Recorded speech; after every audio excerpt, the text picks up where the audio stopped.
今日2025年3月24號星期一，今日焦點有周天為大家分析時事。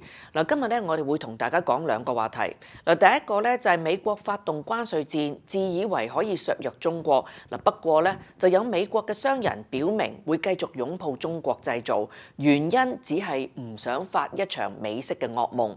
嗱，第二個話題我哋就會講下有關啟德體育園嘅活動又有問題發生啦。嗱，英國樂隊 Coldplay 咧4月就會喺體育園舉行演唱會，但就有觀眾接獲售票網 Cityline 嘅通知，話門票上邊嘅資料出現偏差，需要更換新票先至可以入場。嗱，究竟呢一件事點樣影響香港嘅聲譽呢？今日會同大家講講嘅。嗱，好啦，我哋先睇一睇美國商人嘅專訪內容。嗱，外媒 Business Insider 咧近日就刊登咗一位商人 Michael King 嘅訪問。嗱，佢嘅生意咧係喺鹽湖城搞微型市場。嗱，所謂微型市場咧，即係一間小型嘅無人商店。嗱，顧客揀完貨物之後咧，就俾錢離開㗎啦。正就因為咁，嗱，收錢嘅機器咧就需要用到鋼製嘅外殼，而 Michael 旗下嘅銷售點350個自助機器所用嘅咧就係中國製嘅鋼質外殼啦。嗱，不過自從美國特朗普上場，就不斷喺度發動關稅地圖炮，嗱，中國自然就唔可以幸免啦。嗱，但係 Michael 喺專訪入邊咧斬釘截鐵咁話，特朗普嘅關稅政策並冇增加佢買美國貨嘅意欲，嗱，反而咧佢會繼續擁抱中國貨。嗱，我哋會歸納 Michael 嘅講法，可以睇得出有3個重點。嗱，第一，中國貨嘅價錢贏晒。嗱，其實早喺特朗普2.0之前咧，嗱，美國已經係對中國嘅鋼材徵收25% 關稅。嗱，之後特朗普上任啦，再對中國貨品徵收合共20% 關稅。而喺今年嘅3月12號，美國對進口鋼鋁徵收25% 關稅。嗱，係有數得計之下咧，Michael 進口嘅中國製嘅鋼質產品係要俾多70% 關稅嘅。嗱，只不過 Michael 就用例子話俾大家聽啦。嗱，中國貨仍然係更勝一籌嘅。嗱，Michael 喺未加關稅之前咧，就要俾250蚊嘅美金去買中國嘅鋼製外殼。嗱，喺70% 關稅加咗之後咧，就要俾多175蚊嘅美金，即係去到425蚊嘅美金啦。嗱，一旦裝運並通過海關咧，每個就要去到825蚊嘅美金。嗱，但係如果佢要買美國貨咧，就要用到1000至到1200蚊美金先至買得到啦。嗱，Michael 好直接咁講，如果要令佢唔買中國貨，關稅就要定得更加高。嗱，只不過如果瘋狂咁樣向中國貨加稅咧，美國人真係承受得住由成本上漲而引發嘅通脹咩？嗱，而且唔買美國貨真係只係因為價錢嘅問題？嗱，呢一度咧就牽涉去到第2點啦。嗱，中國嘅生產線上下游嘅完善。嗱，Michael 就用咗容易方便嚟形容買中國貨，原因係中國對於世界工廠嘅定位配套充足。嗱，無論係塗層、包裝、運送、出貨，中國都係一條龍嘅服務，一個價錢包晒，唔使再令阿 Michael 擔心其他嘢。嗱，佢更加話美國公司咧唔會做塗層、包裝，睇唔到美國可以喺呢一方面同中國點樣競爭。嗱，最後一點啦，美國製造商同中國製造商嘅比較。嗱，Michael 就講到，其實佢都可以喺美國嘅國內採購鋼質嘅外殼，但成件事咧就會麻煩得多啦。嗱，佢就舉例啦，佢話如果喺中國遇上設計問題，中國製造商咧就會諗過之後，會喺1個星期度就提出調整建議。嗱，而當美國公司睇到 Michael 所需要嘅設計，就會設置好多嘅障礙，並且咧會收取更多嘅費用嚟進行調整，即係簡單嚟講，美國唔係老實商人咯。嗱，Michael 甚至話，如果要喺美國完成自己想做嘅事咧，簡直係一場 logistical nightmare， 即係噩夢啊！嗱，其實 Michael 講咗3點，就係中國製造嘅強項。嗱，好多時候對於中國貨品，唔少人都只係會以為價錢吸引，嗱，事實係成個製造過程嘅產業成熟發展，嗱，無論係服務態度、原則，都係中國貨嘅成功之一。嗱，假如美國以為用關稅就可以簡單咁樣打壓中國製造，結果原來係美國繼續擁抱中國貨。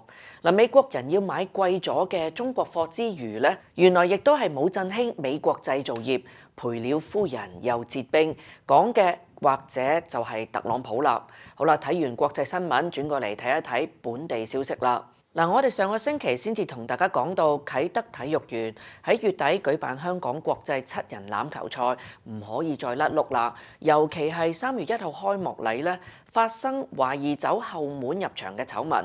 3月4號世界格蘭披治桌球大獎賽比賽未完就趕觀眾走嘅鬧劇，真係已經令人好失望。嗱，誰不知真係又有事發生啦。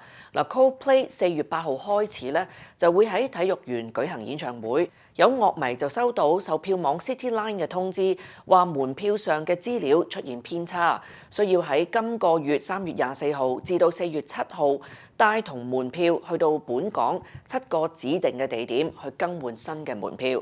嗱，如果你哋住喺香港，換飛咧都係少少麻煩，但係如果住喺內地，又係一個幾大嘅問題。喂，你要人哋山長水遠嚟香港特登換飛喎，嗱，諗下都知道大件事啦，搞到唔少內地嘅網民就去到文體旅局長羅淑佩嘅小紅書度投訴。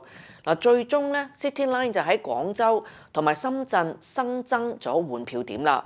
嗱，並會研究用快遞去換票，亦都會退翻每張飛150蚊嘅手續費，用嚟補鑊去平息民憤。嗱，截至去到拍攝節目嘅一刻咧，消委會就一共收到25宗嘅投訴啦。嗱，嚴格嚟講，呢件事唔係政府直接負責嘅。嗱，而且當局嘅反應咧都算係快㗎啦。事件一出，已經有消息就話港府已經要求公司去補鑊。除咗香港之外，喺內地亦都要增加換票點。嗱，亦都提出公司要退翻手續費，展現誠意嘅。嗱，雖然係咁，但有關體育園嘅問題咧，一鑊又接一鑊，無論點樣都會令人嘅信心大打折扣。嗱，宏觀嚟睇，香港作為盛事之都，想大搞文體活動，呢啲事件咧更加係有損香港嘅聲譽。嗱，其實早喺2月咧 ，CityLine 亦都捲入過 ComplexCon 換票嘅風波。嗱，有人就話買嘅飛咧，明明係買3月23號嘅，點知就變咗3月21號。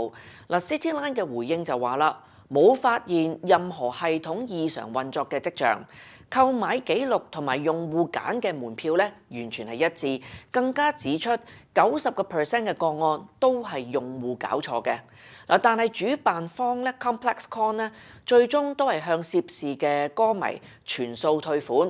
嗱，但係 CityLine 收取嘅手續費咧就冇退翻啦。嗱，呢件事我哋睇得出2個重點。嗱，第一，文體活動出事，如果政府唔介入，善後補救嘅係唔係有啲求其呢？